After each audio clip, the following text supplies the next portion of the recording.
Welcome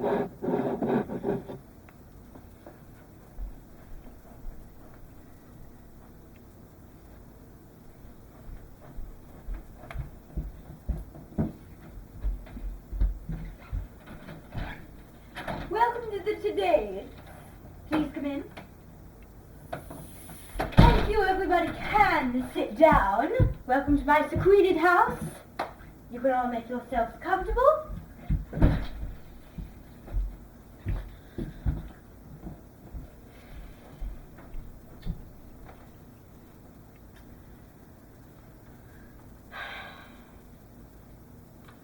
Good morning, everybody. This is the very first time I've ever made a speech, so hopefully that speech goes down the right path.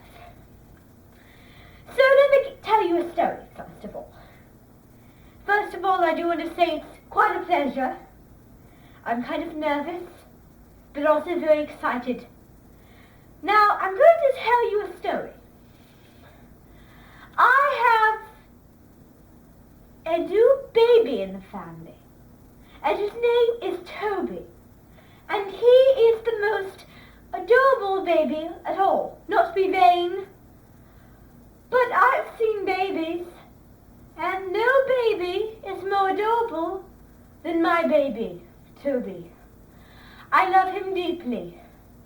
I love him very deeply. I could not tell you how deeply, but it is the deepest love I have ever had. Now keep that in mind, because the tale I'm going to tell you is possibly going to be two-dimensional. So, yesterday evening I was at home, and I thought back, and I saw a video of when Toby was a baby. So Toby's about, I'd say about 10 years old now, and I watched a video, a very old video of him as a baby that I took when a friend of mine, she was a babysitter, and she had a Spanish accent. She actually spoke Spanish. That was her native language. She was from Spain. She lived there about 10 years of her life, and then the other 10 years she came here to America, and she learned our language. But she kind of has the two languages combined, meaning that she can't forget any of the languages. So she has English and Spanish combined into one. Now, she was a very nice lady, and she was a lady who really liked to take things easily and really didn't like to jazz things up. She liked to have things simple, and she doesn't really like to overcomplicate a lot of things. She is from Spain. She has her family, some of her family is from Spain, the other side is from, her mother's side of her family is in Spain, her father's side is here, but not really in this room necessarily, but in America. She has ethnic Spanish roots, and I asked her, because I'm a teacher at Indianola Middle School, and right now it's December, and right now we're going to get into our holiday projects, because every year we have an annual unit where students get to select a holiday and they make a presentation on it. Now the holiday, so I called my friend, and if you don't know what her name was Dorothy. It doesn't sound Spanish, but yes, not Wizard of Oz. No. Dorothy in there was not Spanish. So anyways, I called her, and I told her, would you be willing to give them a sample of how to do it by coming to my school and having yours over Spanish bullfighting? And quite frankly, I just asked her to share her ethnic roots because I think it would be very engaging for me and my students, my language arts students, to see kind of the ethnic roots and to kind of get a good introduction by knowing my friend and knowing how to make the presentation. And if you want to know the software, it is Adobe Spark. How many of you have heard of Adobe Spark before?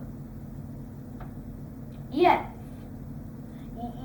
Yes, and you really cannot select the font or the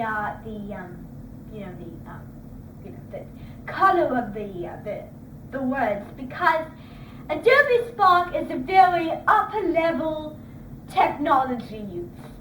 So, as I was saying, she came in and she did hers over Spanish bullfighting. And that really gave me an opportunity to see her ethnic roots like I've never seen before. Now, I've talked to her many times on the phone, but it was the very first time that it was engaging so that me and my students could actually see her.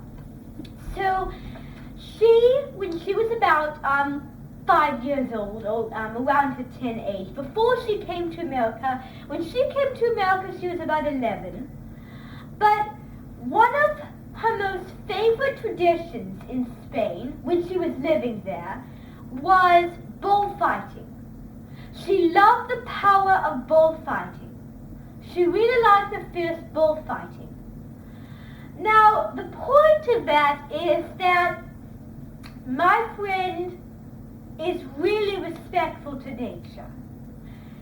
She knows that we're not the only living humans, and she really adores the bullfighting. Now, the bullfighting is really fierce, and that doesn't describe her personally, but she still loves it, and she's really amazed that the bulls can actually be trained to act in these kind of ways, the ways that we humans treat them, and the things that we want out of them, and that both we're fighting. Because sometimes, we like to have games, we like to fight, but so do bulls, and that's kind of what they have in common. So we like to fight, and bulls like to fight. It's just really amazing to see animals interacting with some fun games planned out by you-know-who, us. So, I actually, when she was about, just recently, about 2 years ago, about 7 years ago, I went over to Spain, and I still remember. I remember every detail, and I saw the bullfighting, and I saw the bullfighting. I absorbed it, and then something came to mind. What came to mind was I wanted to write a children's classic story, because I really paid attention. I think I overanalyzed the whole bullfighting deal. I looked at how fierce the bulls were, and I thought, how do they act before the event? How did they act before the bullfighting? Were they ready to go in, or were they tame? And so I asked many questions to the guy leading the bullfighter after I went on a sunny June day, actually, in June. Late June, mid-June, June 27th. So I asked him, and he said that some of the bulls were a little bit tamer than others, but then there were several bulls that was very fierce. Now, the tournament goes something like this. The bull is covered in the opium, and they put these things in the bull to make the bull angry, because what they want out of the bull is what we want out of the bull is the bulls to fight, actually, to get mad. And so I absorbed that, and I was like, ooh, Lord, I think you're taking it a little bit far. I was like, half of me was going, yes, I really want to see it. Then the other half of me was going, don't be rude to nature. But I didn't say it because the other feeling was stronger. So that's kind of my personal opinion. So I went there and I asked him, and then I came up with a story. that I wrote, a children's story. It is called Ferdinand. Because I observed how the bulls were fierce, and I wondered, I wonder what it would be like to have a bull that was very tame, because usually when you think of bulls, you think of really fierce creatures. Now what I'm thinking of is I'm thinking of a bull that is not fierce, that just likes to be lazy. And he has a life changer which goes down the wrong path, and then he's back where we started. So that's the idea of the story Ferdinand. Now, on the next break, and this is a story about a bull who just likes to just sit around and do nothing all day.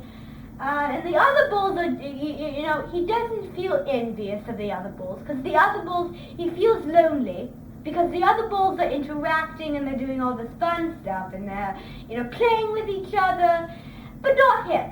Because of how lonely he is, because, maybe he's smaller than the other, he's smaller than the other, so he doesn't like that. So all he likes to do is he just likes to sit under a tree, and he doesn't like to fight. He just likes to sit, he just likes to look around, he just likes to smell the flowers. Now, I'm going to read to you the story created by me, Barbara Eden, that's my name, and I'm going to show you kind of the story that I came up with, and I hope that you'll be amazed.